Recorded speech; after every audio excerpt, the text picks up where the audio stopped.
Hello. This is the episode number 7, the true purpose of the colony.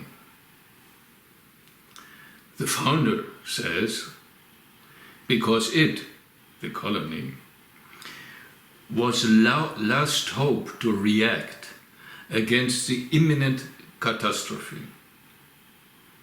If some interest is awakened in all countries, in the people of these countries, for this creation, little by little, it will have the power to react against the error they have committed. I'm speaking of the country's collaboration in creating something. It's not when the colony will have been completed. It's the nation's collaboration in creating something, but creating something founded on the truth, instead of a rivalry in falsehood's creation. It is not when the colony is ready. When the colony is ready, it will be one town amongst all other towns. And it is only its own capacity of truth that will have the power. But that remains to be seen. No, the point is a combined interest in building something founded on truth. Unquote. India, July 2017. How I, also reader, subject and object, look at it now, it was not only because I decided to join the colony some 40 years ago that my relation to my physical father was not as it should have been. Rather, from the very beginning of my life, we were encountering some problems with each other. But when I went to India in order to join the colony for good, he disinherited me, an action that was also the consequence of our strained relationship, ever since I was a baby. And later, as I grew up, it developed into a kind of permanent competition, fueled by distrust and misunderstanding, at times even fierce fights. Except for the last 10 years of his life, when we managed to dramatically change our relationship, I have hardly any memory that we ever have been talking freely in a friendly way, or staying comfortably together as father and son are supposed to be. Later in my youth, I minded mostly his dictatorial ways, but also his weakness in cooperating with a political system that had allowed him his steep career after the war. But even for the period before, during the Third Reich, in my mind some unanswered question remained. So as a youth in East Germany, I knew more than many other people what was going on behind the closed doors of the regime we were exposed to at that time. My father, then director of 2 research institutes, member of the highest privy council of the state, lecturer in the Humboldt University in Berlin, and as such even meeting the head of the state twice a week, used to reveal to my mother eye to eye many of the insights and facts of the dire conditions of the regime he was part of. I was supposed not to listen, but I did. I also remember how often my mother and I were trying to convince him to agree to flee to the West, when there was still the possibility to do it without serious problems. It would have been easy for somebody like him to start a new life anywhere, with his academic background, his status, and his practical experiences. And before this, the construction of the Berlin Wall, all it had taken would have been the purchase of a simple S-Bahn ticket to the next station in the west, reaching there within 5 minutes. At that period, to visit the western part of the capital was a passion my mother and I really liked to indulge in. And we kept on daring this until we could not anymore because of the construction of the wall. For instance, we even were secretly members of a capitalistic tennis club, only about half an hour away, or we were purchasing luxury items that were not available in the workers' paradise, smuggling them inside the trunk of the car. Crossing the Brandenburger Tor without being searched was fun. All it took was to put the pink-colored special permission to pass the gate at the windshield of the car. This permission was allotted to only a few VIPs, giving them the right to pass through the western part of the city to the eastern part without stopping or being controlled.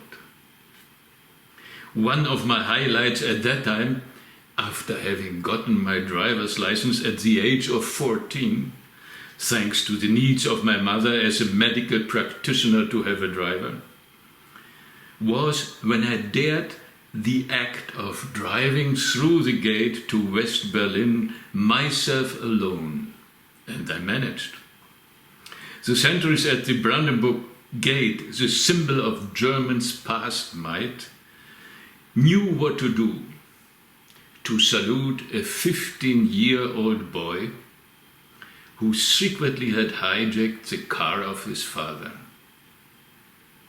Our house was at the edge of the American sector of the capital, not more than 100 meters away from the fence. These border defenses then became part of the Berlin Wall. And after they did, I was sitting each night at the window of my room upstairs, listening to the salvo of submachine guns, the trapping of heavy military boots, the barking of dogs, the explosions, and the yelling and the wailing of those who got caught or hurt in the booby traps or were shot. I decided to take action on my own, one day after my father was arrested by the secret state police, one day after the wall was constructed. In order to boil him soft, they used a strategy well known and practiced in any of the political systems of suppression on this globe. Threat of financial, professional and social ruin, threat of arrest and final destruction of the whole family. If the delinquent was willing but and gave in to the will of the ones in power, the next step after the surrender, in the case of my father, included the so-called self-criticism.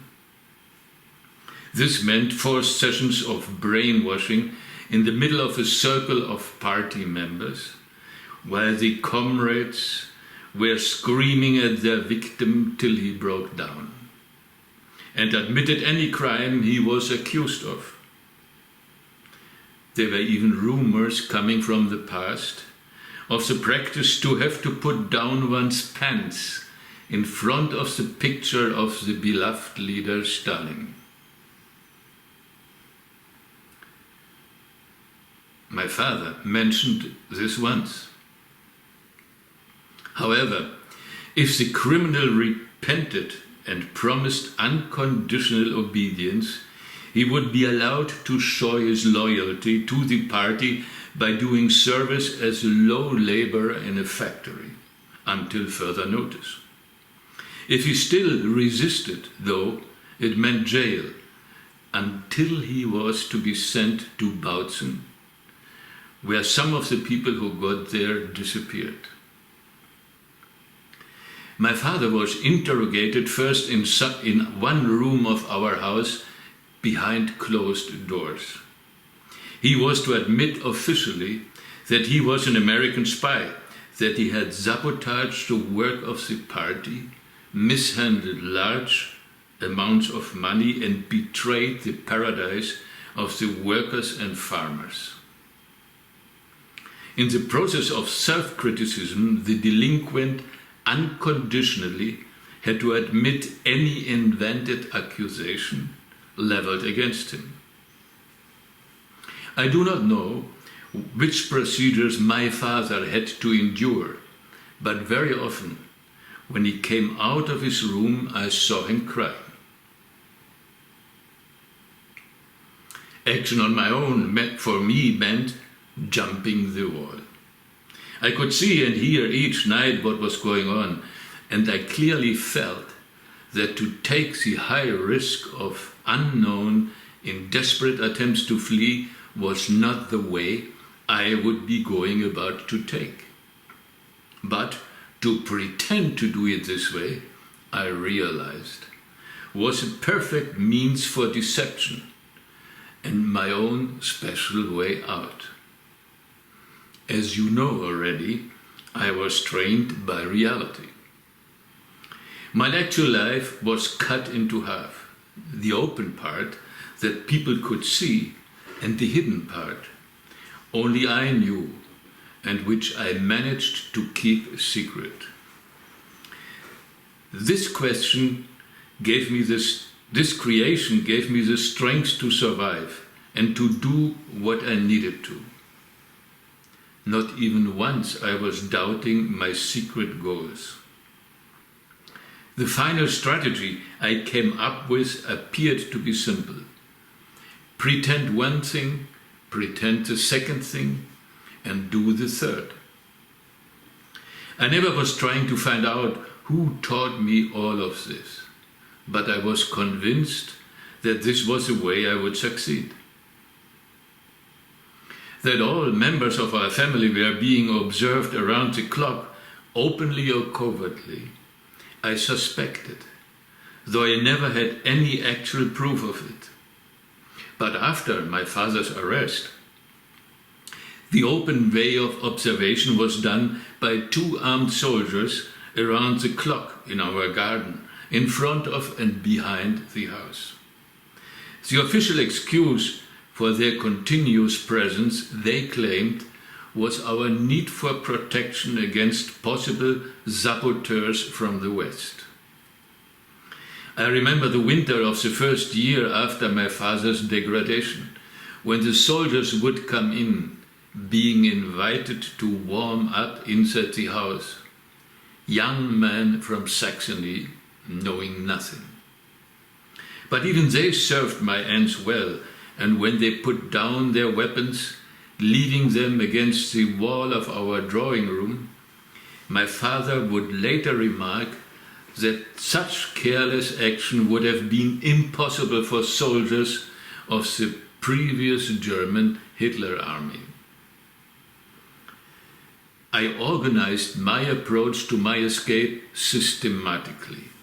Nobody ever told me, but I knew something of the power of the mind and of the senses and of deception, and I was planning to use them. So I drafted my program, burning it, of course, immediately after integrating it.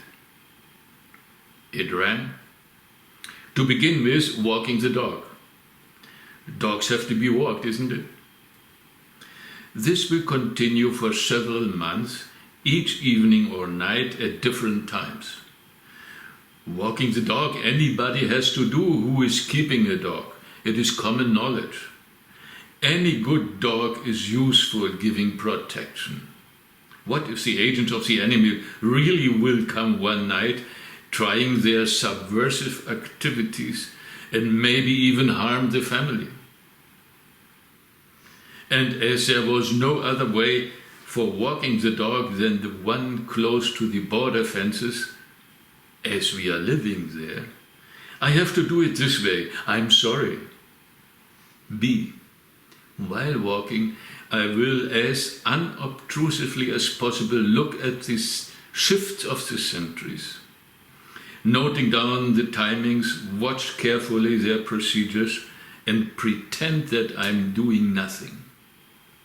Anybody observing me can draw only one conclusion. The son of the traitor of the state is secretly planning to escape to the west. The sentries will stop me, asking for my papers, they themselves pretending not to know me. See, this will continue for 6 months. What I'm really planning, where and when I really will cross the death zone, will be decided only when the time is ready. I refuse even to consider it now, as one never knows. I need to approach this issue first mentally. And so I did, after several months. Even now, while I'm talking to you 50 years later, I'm surprised by the underlying logic I came up with. Its simplicity was breathtaking, and I appreciated it as such. Never anybody would have expected the way I was using it for my own purpose. The raw model was, if I want to go somewhere and there's an obstacle in front, the easiest way to overcome the obstacle is to find a way around it, if there is one. Period. So, where were the gaps in this monstrous construction called the Berlin Wall? Mentally, the first easy answer that came was, at the official cross points between the east and west, in the middle of the capital. And who was guarding these cross points, preventing people to cross? Human beings. That is, beings with limitations in perception and understanding. It is much easier to manipulate the content of a narrow human mental box than the mechanics of traps and machine guns. As I remember, these were literally my reflections on this subject at that time, and for security reasons, I avoided to note down even the location or names of these few gaps in the wall. How did I get all of this? Again, no idea. After having reached this point in my considerations, I stopped. I knew I had found my answer. And from that point onwards, it would be mainly a matter of intuition, courage, and will. And I was convinced of fate. I consider the preparation for my escape to the West the beginning of the third direct interference in my life of a force that led me years later to the colony. I was fully aware that to execute my plan was at the risk of losing my life, but I did not care. I knew that this was what I was to do, no matter what. I decided, though, to stay one more time at our seaside dacha before confronting the unknown. And so I approached my parents again for their consent. This time it was much easier to get because my father already had been degraded. He was about to work as a simple worker in a factory, and my mother had taken up the job as a medical doctor in order to enable the family to financially survive, thanks to the undescribable generosity of the party towards the traitor. Thus, there was no way my parents themselves could spend their holidays in their dacha, and my 3 weeks there paused, as if the sense of time and reality had ceased to be. I knew it was the last time for me to be there for years to come, if not forever. I had fixed my final action for the beginning of September, when I would return to Berlin to the house of my parents, a few days before the school holidays concluded. Anyway, my high school attendance I knew was over, because as a son of a traitor, I never would have been allowed to finish my studies and join a university. I fixed the day of my departure from the dacha for the last of August, the day when my final countdown would start. But the night before leaving the house, as well as my life up till then, I experienced a strong urge to get some sign from somewhere, indicating what was going to come. So I finally mustered the courage to ask the question to the universe, standing in front of the house, staring at the clear night sky, the sparkling stars and the distant Milky Way. Will I succeed or will I die? I was asking the question to the infinite, to whatever force or being who had created all that is, including myself. Later I understood that this was for me the continuation of a process that was leading me to something beyond anything we can imagine. Will I succeed or will I die? Please give me a sign.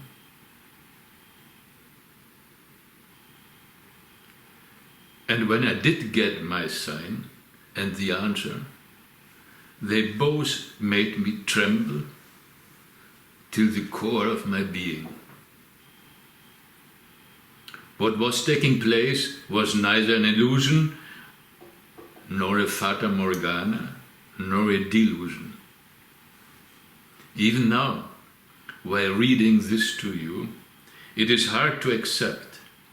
It was as real as I was then, and as I am now. And it was shaking my world forever. Because within a second after asking the question, a large comet appeared high in the sky above the house, with a huge shining tail, flying, burning, and disappearing into the darkness. Up till today I can see this image in my mind. And this was what was taking place, even if nobody will ever believe it. The next morning I was traveling back to Berlin. Now today's tarot topic is, what are the memories of these events teaching me now, 40 years after? First card tells me what I'm up to now. Answer, clarity of vision. Second card asks, is this in line with what my soul being wants? Answer, there are promises and new energy. Third card, what attitude can help? Answer, even the power of your mind can help. Fourth card, which belief can assist me? Answer, trust that you will experience felicity. Fifth card, which is the next step to take? Answer, manifest your goals and organize daily life. Sixth card, at what point am I now? Answer, to move forward with all power of your will and purpose. general interpretation of this spread. After having attained clarity of vision, discovering the path towards one's goals in life, significant promises are being made. One requires discipline and mental steadiness in order to reach one's goals. You will experience felicity, but you will have to ground yourself in the physical world and organize your daily life. You used to be moving forward with the full power of your entire being towards your final objectives. Thanks and namaste.